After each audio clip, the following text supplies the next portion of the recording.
Hello everyone, welcome to Devaki IAS academy. This is Kavita Nainwal और आज के सेशन में हम डिस्कस करेंगे LT pedagogy and teaching aptitude के अगले टॉपिक शिक्षण व्यवसाय एवं व्यावसायिक प्रतिबद्धता के बारे में, यानी कि एक टीचिंग प्रोफेशन से हम क्या समझते हैं और उसके अलावा उस प्रोफेशन के प्रति टीचर की क्या प्रतिबद्धता होनी चाहिए, कितना डिवोटेड एक टीचर ने होना चाहिए, उसको हम जानेंगे। ठीक है, तो बात करें अगर हम शिक्षण व्यवसाय की, तो शिक्षण व्यवसाय शिक्षण प्रशिक्षण पर आधारित है जिसका उद्देश्य शिक्षण प्रदान करना है। तो यानी कि एक ऐसा व्यवसाय जिसको यहाँ पर शिक्षण प्रशिक्षण के द्वारा तैयार किया जाता है, जिसके पश्चात शिक्षण जो एक शिक्षक होता है, यानी कि जो प्रशिक्षु शिक्षक जो यहाँ पर प्रशिक्षण प्राप्त करता है, वह बाद में शिक्षा प्रदान करता है। जैसे अगर हम किसी भी यहाँ पर व्यवसाय की बात करें तो किसी व्यवसाय के लिए तैयार होने से पूर्व क्या होता है, उस व्यवसाय के लिए यहाँ पर प्रशिक्षण प्रदान किया जाता है। उसके बाद वो व्यक्ति उस क्षेत्र में जाकर जिसके लिए उसने प्रशिक्षण लिया है वहां पर अपना कार्य का निर्वहन करता है। इसी तरीके से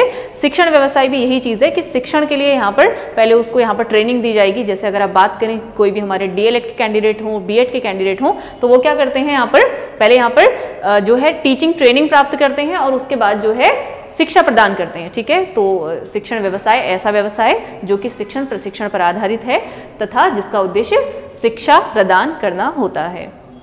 टीचिंग प्रोफेशन यानी कि टीचिंग प्लस प्रोफेशन, दो वर्ड्स हैं, तो साधारण सा अर्थ शिक्षण का पेशा या फिर व्यवसाय। ठीक है, तो ये बात रही। अब बात करें क्या इसमें कैरेक्टरिस्टिक्स होती हैं शिक्षण व्यवसाय की, उसको देख लेते हैं।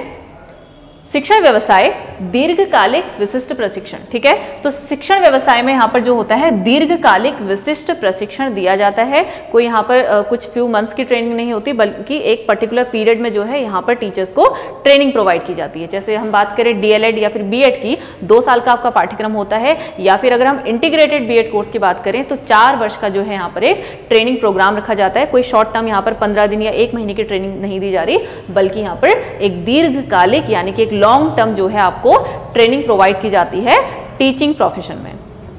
इसके बाद एक अद्वितीय, निश्चित और आवश्यक समाज सेवा है। ठीक है, तो जो ये शिक्षण व्यवसाय है ये अद्वितीय यानी कि इसके जैसा कोई दूसरा नहीं है, क्योंकि शिक्षक का व्यवसाय यानी कि जो टीचिंग प्रोफेशन है वो अपने आप में जो है इतना स्पेसिफिक यहाँ पर पेशा है, इतना स्पेसिफिक प्रोफेशन है जो कि यहाँ पर सिर्फ उस व्यक्ति को नहीं बल्कि पूरे समाज को प्रभावित करता है। कैसे?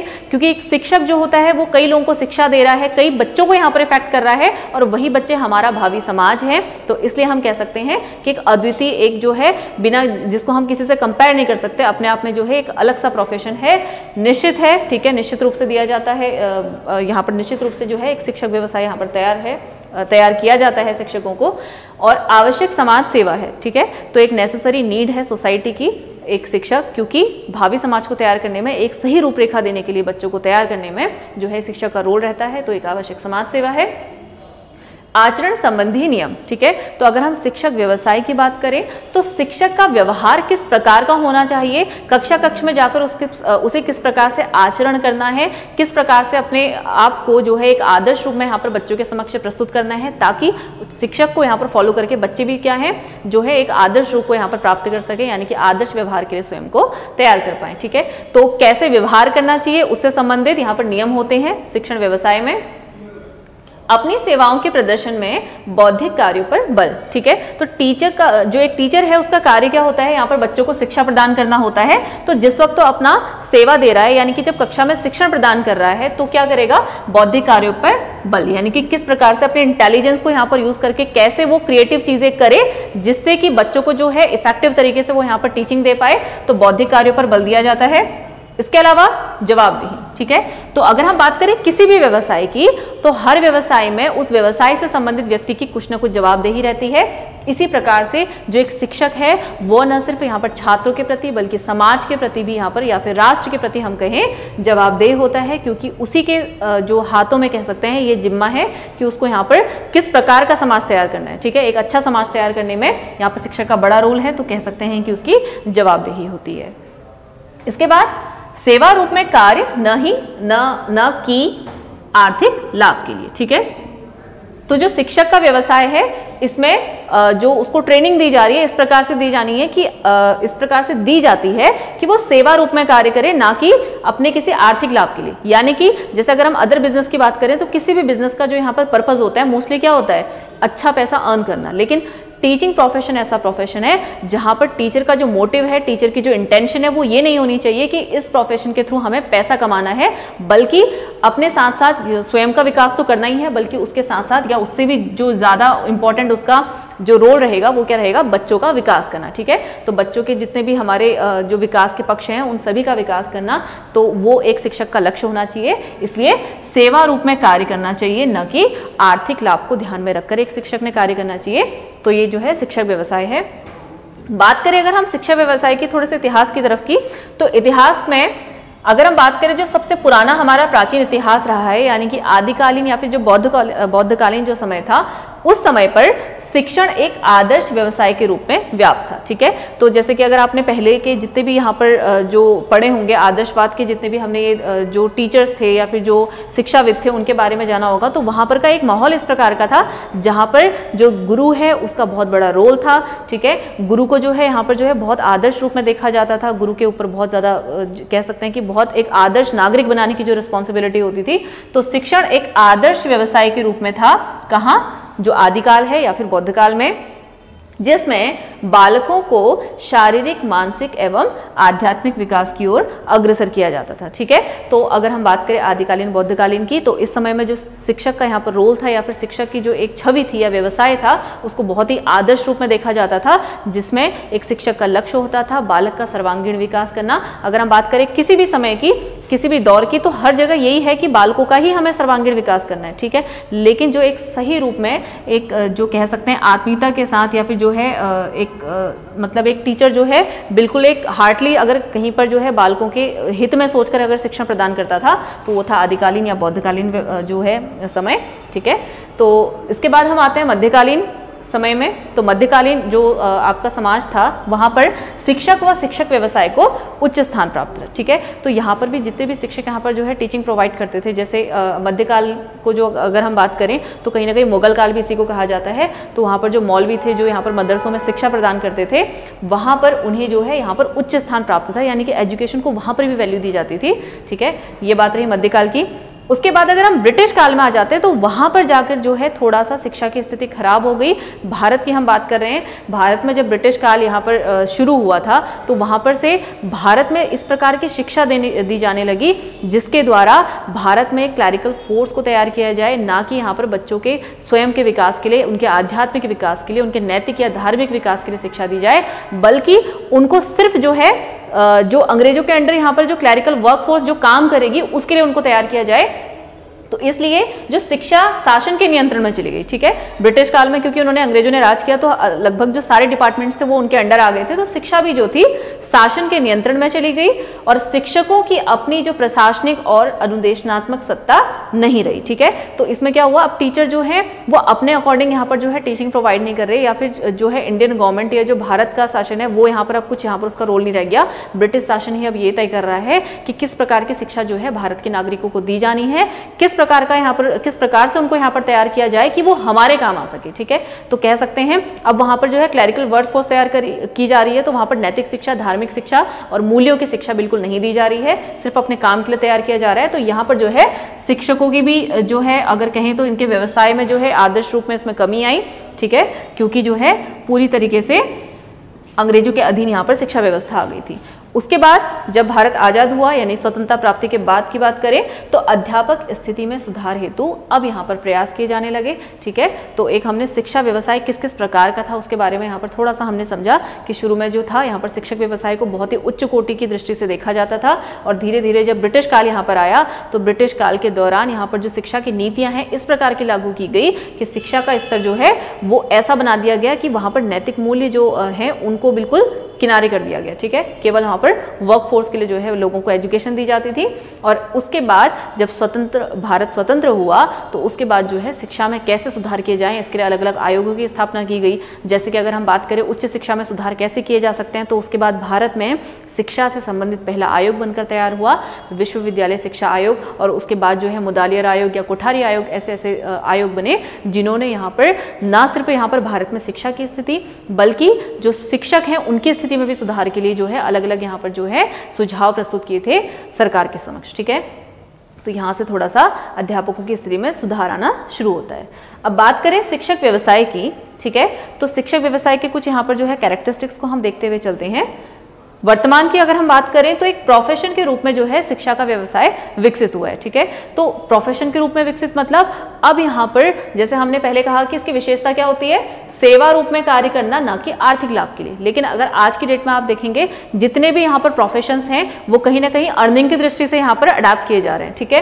तो अगर हम बात करें शिक्षण व्यवसाय की, तो जहाँ भी जितने भी स्टूडेंट यहाँ पर अभी जो तैयारी कर रहे हैं, तो कहीं ना कहीं आपके मन में भी ये भावना होगी क्या कि हमें एक एज अ प्रोफेशन, जैसे उसको आप कह सकते हैं, न सिर्फ यहाँ पर for the sake of money, पर एक जो होती है सेल्फ स्टीम कि मुझे जो है ये करियर यहाँ पर प्राप्त करना है, एक रिस्पेक्टफुल यहाँ पर जॉब लेनी है, तो एज अ प्रोफेशन अब इसको देखा जा रहा है, तो प्रोफेशन के रूप में विकसित हुआ है। इसके अलावा अगर शिक्षण व्यवसाय की बात करें तो राष्ट्रीय नागरिक संबंधी दायित्व व कर्तव्यों के प्रति उत्तरदायी है। तो जो टीचिंग प्रोफेशन होता है वो आपका राष्ट्रीय नागरिक संबंधी, राष्ट्रीय नागरिक यानी कि जो फ्यूचर के हमारी जो जनरेशन है वो कौन, जो आज का बच्चा है, आज के जो छात्र हैं, ठीक है। तो उससे संबंधित दायित्व और आपके कर्तव्यों के प्रति उत्तरदायी है कौन, शिक्षण व्यवसाय या फिर उसके अंतर्गत आने वाले शिक्षक। सैद्धांतिक व प्रयोगात्मक ज्ञान का समावेश, ठीक है। तो जो है मनोवैज्ञानिक सिद्धांतों की बात करें या फिर अनुभव के आधार पर, यानी कि जो रिसेंट एक्सपीरियंसेस रहे हैं कि किस समय काल में किस प्रकार की समाज की आवश्यकताएं हैं, उसके अनुरूप जो है उन सिद्धांतों के अनुरूप, और उसके अलावा प्रयोगों के आधार पर, प्रयोग मतलब जो जो एक्सपीरियंसेस शिक्षा के क्षेत्र में किए गए हैं उनके आधार पर जो है यहाँ पर शिक्षा व्यवस्था को तय किया जाता है, शिक्षा से संबंधित नीतियों का निर्माण किया जाता है। इसलिए सैद्धांतिक व प्रयोगात्मक ज्ञान का समावेश इसमें है। समाज के प्रति संवेदनशील, ठीक है। तो जो शिक्षा प्रदान की जा रही है, जिन बच्चों को तैयार की जा रही है, वो भी हमारे समाज का एक हिस्सा है, तो समाज को ध्यान में रखते हुए यहाँ पर शिक्षा प्रोवाइड की जाती है। तो शिक्षण व्यवसाय जो है समाज के प्रति यहाँ पर संवेदनशील होता है। इसके अलावा समाज व राष्ट्र की प्रगति में सहायक, ठीक है, क्योंकि समाज व राष्ट्र का हिस्सा है आज के छात्र, तो वो ही उनकी अगर प्रगति की जाएगी या उनको ऐसी एजुकेशन प्रोवाइड की जाएगी कि भावी समाज में जाकर जो है वो उनके लिए उपयोगी सिद्ध हो, तो क्या होगा, जो राष्ट्र की प्रगति होगी या फिर हमारे समाज की प्रगति होगी। तो इनडायरेक्टली और डायरेक्टली हम कहें जो शिक्षण व्यवसाय होता है वो राष्ट्र और समाज की प्रगति में सहायक होता है। अपने आचरण संबंधी नियम व मूल्य होते हैं। शिक्षण व्यवसाय में शिक्षक को किस प्रकार का व्यवहार करना चाहिए, उसका किस प्रकार का आचरण होना चाहिए, किस प्रकार से आदर्श रूप में शिक्षक को यहाँ पर बच्चों के सामने अपने आप को प्रस्तुत करना है, तो उससे संबंधित कुछ नियम होते हैं शिक्षण व्यवसाय के, कुछ मूल्य होते हैं, ठीक है। जैसे बात की जाती है टीचर का ड्रेसिंग कैसा हो, ठीक है, टीचर अपने आप, टीचर की भाषा किस प्रकार की हो, जैसे घर पे अगर वो सिर्फ घर पे नहीं, शिक्षक को अगर एक कोई प्रोफेशन यहाँ पर अडेप्ट करना है, यानी कि टीचिंग प्रोफेशन को उसको अडेप्ट करना है, तो अपनी पर्सनैलिटी में उसको कुछ यहाँ पर क्वालिटीज लानी होती है कि उसका भाषा व्यवहार किस प्रकार का होना चाहिए, उसे बच्चों को कैसे ट्रीट करना है, बच्चे नहीं समाज में कोई भी चाहे किसी भी तबके का हो, किसी भी स्तर का हो, उसको कैसे ट्रीट करना है, क्या उसके मूल्य हो, वो शिक्षक को यहाँ पर अपने जीवन में उतारना होता है। तो शिक्षण व्यवसाय में शिक्षक के आचरण से संबंधित मूल्य और नियम होते हैं। अन्य व्यवसायों की जननी, ठीक है। तो किसी भी प्रोफेशन को यहाँ पर तैयार करने के लिए जो है कोई ना कोई ट्रेनिंग दी जाती है या किसी प्रकार की शिक्षा प्रोवाइड की जाती है, तो वो प्रोवाइड करने वाला कौन है, एक शिक्षक, ठीक है। तो शिक्षक जो है यहाँ पर अन्य प्रोफेशन के लिए यहाँ पर बच्चों को तैयार कर रहा है, यानी कि जो शिक्षण व्यवसाय है वो क्या है, अन्य व्यवसायों की जननी है। जैसे अगर मैनेजमेंट की पढ़ाई है, इंजीनियरिंग है, मेडिकल है, तो किसी भी सेक्टर के लिए अगर बच्चे जाने वाले हैं, किसी व्यवसाय को ग्रहण करने वाले हैं, तो उनको भी कहीं ना कहीं एजुकेशन के थ्रू एक टीचर या फिर टीचिंग प्रोफेशन द्वारा यहाँ पर तैयार किया जाता है। तो जो शिक्षण व्यवसाय है वो अन्य व्यवसायों की जननी है। इसके द्वारा यानी कि शिक्षण व्यवसाय के द्वारा कुशलताएं, अध्यापन, उपयुक्त दक्षताएं, प्रतिबद्धता व व्यावसायिक निर्देशन के क्षेत्र विकसित होते हैं, ठीक है। तो जो ये शिक्षण का व्यवसाय है इसके द्वारा ही यहाँ पर जो बच्चे के स्किल्स हैं उसको डेवलप किया जाता है। अध्यापन, ठीक है, टीचिंग की जाती है, ठीक है, क्योंकि टीचिंग प्रोफेशन है तो ऑब्वियस है टीचिंग होगी। उपयुक्त दक्षताएं, ठीक है, उपयुक्त दक्षताएं टीचर में होती हैं। दक्षताएं मतलब शिक्षण से संबंधित कि किस प्रकार से यहाँ पर इफेक्टिव टीचिंग प्रोवाइड करनी है। प्रतिबद्धता यानी कि अपने प्रोफेशन के प्रति टीचर प्रतिबद्ध होता है, तथा व्यवसायिक निर्देशन यानी कि व्यवसाय के लिए बच्चों को किस प्रकार से यहाँ पर निर्देशन प्रोवाइड करना है, यानी कि बच्चों को किस प्रकार से समझना है, उनकी रुचियों और आवश्यकताओं को जानना है और उसके अनुरूप ही उनको व्यवसायिक निर्देशन प्रोवाइड करना है। तो शिक्षण व्यवसाय में ये सारे पक्ष, उसके स्किल्स, उसकी दक्षताएं, उसके जो टीचिंग है, अध्यापन है, उसका डिवोशन और जो व्यवसायिक निर्देशन है, ये सारे क्षेत्र जो हैं शिक्षण व्यवसाय के अंतर्गत विकसित किए जाते हैं प्रॉपर ट्रेनिंग द्वारा। इसके अलावा शिक्षण व्यवसाय से जुड़े व्यक्तियों के लक्ष्य, उद्देश्य तथा समस्याएं समान होती हैं, ठीक है। यानी कि टीचिंग प्रोफेशन से जुड़े कौन कौन है, चाहे वो छात्र हो, शिक्षक है, प्रधानाचार्य है, स्कूल का प्रशासन है, या फिर शिक्षा विभाग या शिक्षा विभाग से संबंधित जितने भी अधिकारी होते हैं, वे सारे व्यक्तियों के जो उद्देश्य होंगे, जो लक्ष्य होंगे, यानी कि शिक्षा के जो लक्ष्य होंगे वो इन सभी के लिए समान होंगे। जैसे जो है एक आदर्श नागरिक तैयार करना, बच्चों में जो है नैतिक मूल्यों का विकास करना, और कह सकते हैं कि जो आपका लेटेस्ट टेक्नोलॉजी है उसको एजुकेशन में कैसे लेकर आना, या फिर शिक्षा का हम कहें आधुनिकीकरण करना। तो सबके लक्ष्य जो है या सबकी जो समस्याएं हैं, क्योंकि वो सारी समस्याएं, सारे लक्ष्य किससे संबंधित हैं, शिक्षा से, इसलिए शिक्षा से जुड़े जितने भी लोग होंगे उन सभी के लक्ष्य, उनकी जो समस्याएं हैं वो सभी समान होंगी। इसके अलावा विशिष्ट शैक्षिक तथा व्यावसायिक योग्यता की आवश्यकता होती है। तो शिक्षण व्यवसाय के अंतर्गत एक शिक्षक के अंदर जो है अलग जो है एक सेपरेट, जैसे हर प्रोफेशन में जो है हर किसी की अलग अलग टाइप की कैपेबिलिटी या उसकी अलग अलग जो है योग्यता होगी, तो इसी प्रकार से शिक्षण व्यवसाय के लिए भी उसकी शैक्षिक और व्यावसायिक योग्यता जरूरी होती है, आवश्यक होती है, ठीक है। इसके बाद बात करेंगे हम शिक्षक की व्यावसायिक प्रतिबद्धता के विषय में, ठीक है। शिक्षक की व्यावसायिक प्रतिबद्धता यानी कि उसको अपने प्रोफेशन के प्रति किस प्रकार से डिवोटेड होना चाहिए, उसके बारे में हम समझेंगे। तो अगर हम इसकी बात कर रहे हैं व्यावसायिक प्रतिबद्धता की, यानी कि प्रोफेशनली कैसे वो डिवोटेड होना चाहिए। अगर आज की डेट में आप कहीं पर भी जाकर शिक्षण व्यवसाय को डिस्कस करते हैं तो आपको क्या यहाँ पर फीडबैक मिलता है, आपने देखा होगा शिक्षक व्यवसाय को आजकल क्या लिया जाता है कि टीचर जो हैं सिर्फ यहाँ पर अर्निंग के लिए जो है स्कूल्स को ज्वाइन कर रहे हैं, या फिर अगर गवर्नमेंट जॉब को प्राप्त करने के लिए जो है शिक्षक यहाँ पर इस व्यवसाय से जुड़े हुए हैं।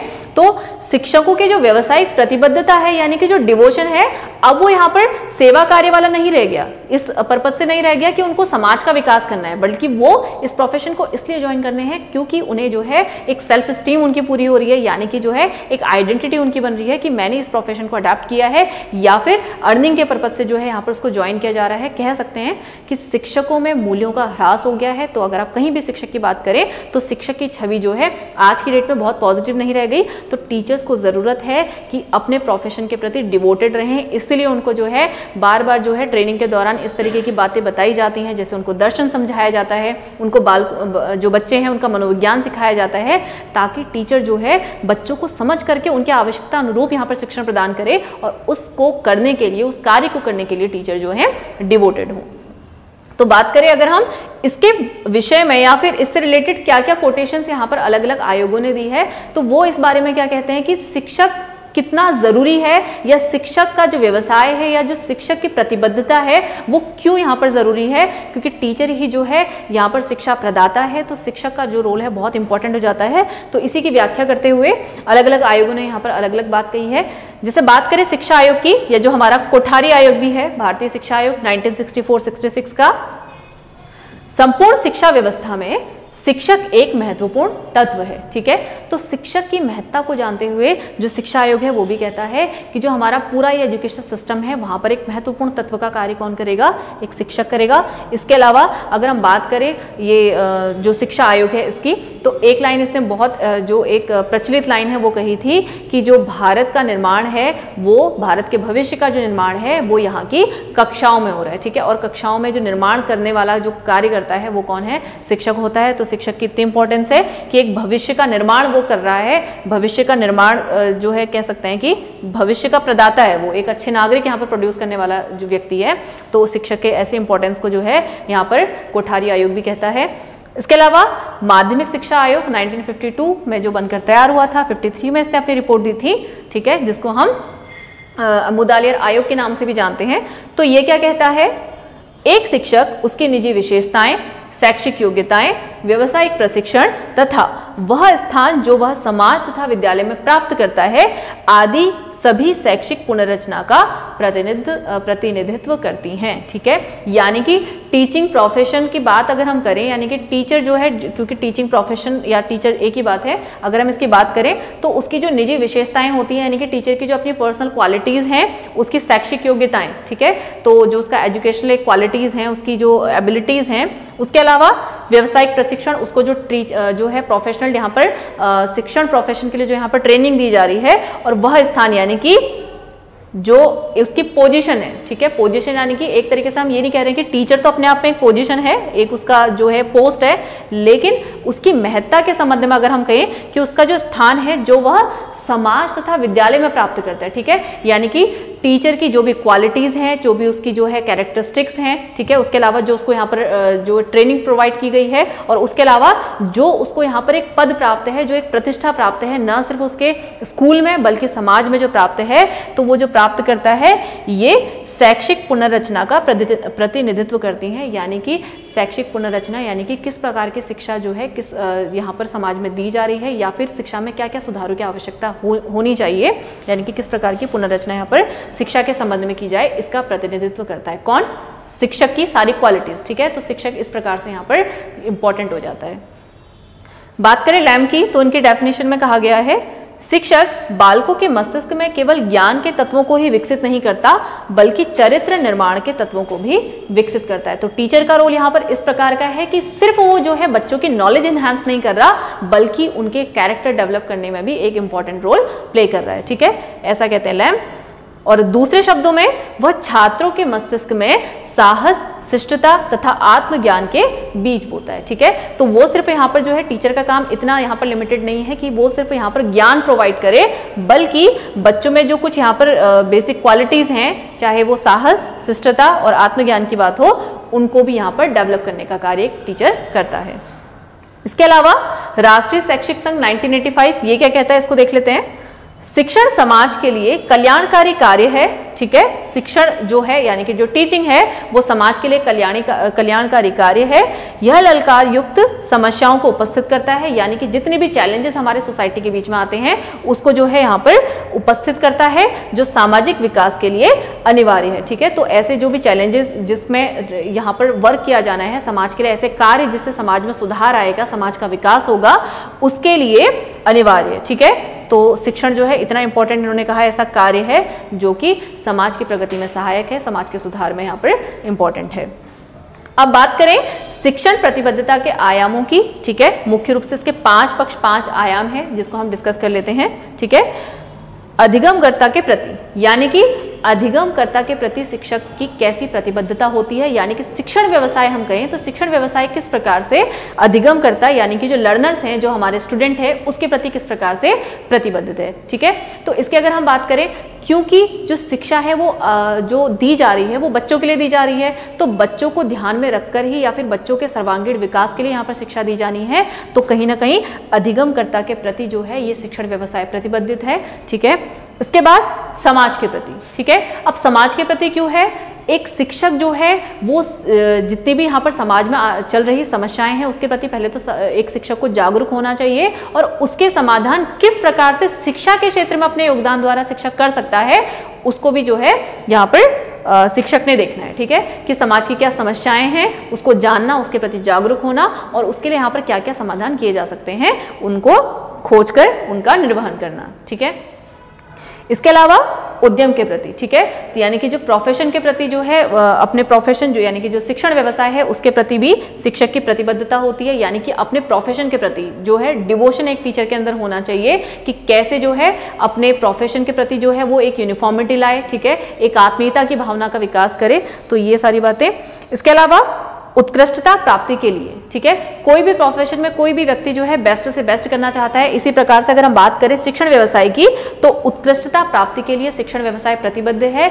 यानी कि अगर हम बात करें जैसे आप कहें कि शिक्षक की भूमिका कहाँ कहाँ पर है, ठीक है, कक्ष में किस प्रकार से जो है शिक्षक बच्चों को कंट्रोल कर रहा है, विद्यालय में टीचर का किस प्रकार का रोल है। इसके अलावा अगर हम बात करें समाज के बीच में एक टीचर रहता है, समाज में टीचर की अपनी एक प्रतिष्ठा होती है। जैसे अगर आप बात करें कोई टीचर है वो कई सारे जो पेरेंट्स हैं उनके बच्चों को अगर वो पढ़ा रहा है तो टीचर के लिए जो है एक अलग टाइप की रिस्पेक्ट होती है, अलग प्रतिष्ठा एक समाज के बीच में होती है, तो उनके प्रति प्रतिबद्धता को देखते हुए शिक्षक को जो है एक आदर्श यहाँ पर अपना स्वरूप प्रदर्शित करना होता है।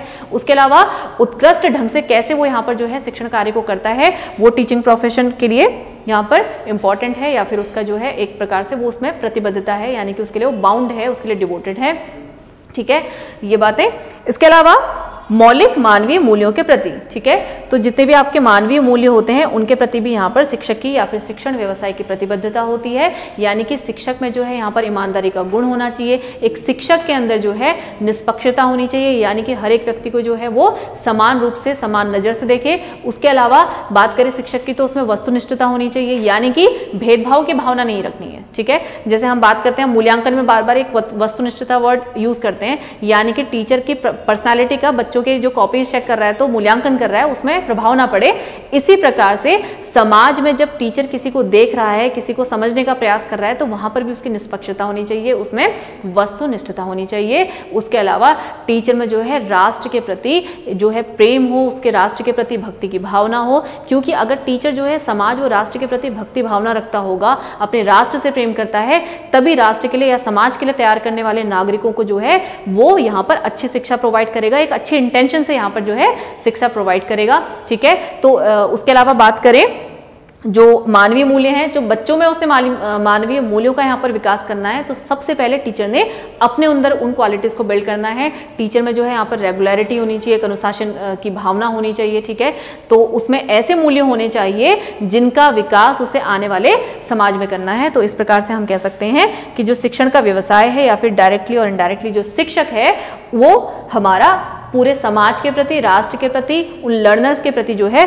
प्रतिबद्ध है और उसके अलावा अपने प्रोफेशन के प्रति भी वो प्रतिबद्ध है, कैसे अपना काम जो है वो उत्कृष्टता से या फिर बेस्ट से बेस्ट करके दे। ठीक है, तो आज के लेक्चर में हमने समझा कि टीचिंग प्रोफेशन क्या होता है और टीचर को यहाँ पर किस किस प्रकार से जो है अलग अलग पक्षों को देखते हुए उसको अपने प्रोफेशन के प्रति प्रतिबद्ध होना चाहिए, डिवोटेड होना चाहिए, किस प्रकार से जो है अधिगमकर्ता को यहाँ पर एक आदर्श व्यक्ति बनाने के लिए टीचर ने यहाँ पर डिवोटेड होना है। अगर वो बच्चों को यहाँ पर जो है आदर्श नागरिक बना रहा है, यानी कि कहीं ना कहीं वो अपनी जितनी भी रिस्पॉन्सिबिलिटीज हैं उनको यहाँ पर फुलफिल कर रहा है। आई होप आपको आज का ये लेक्चर अच्छा लगा हो। Thank you.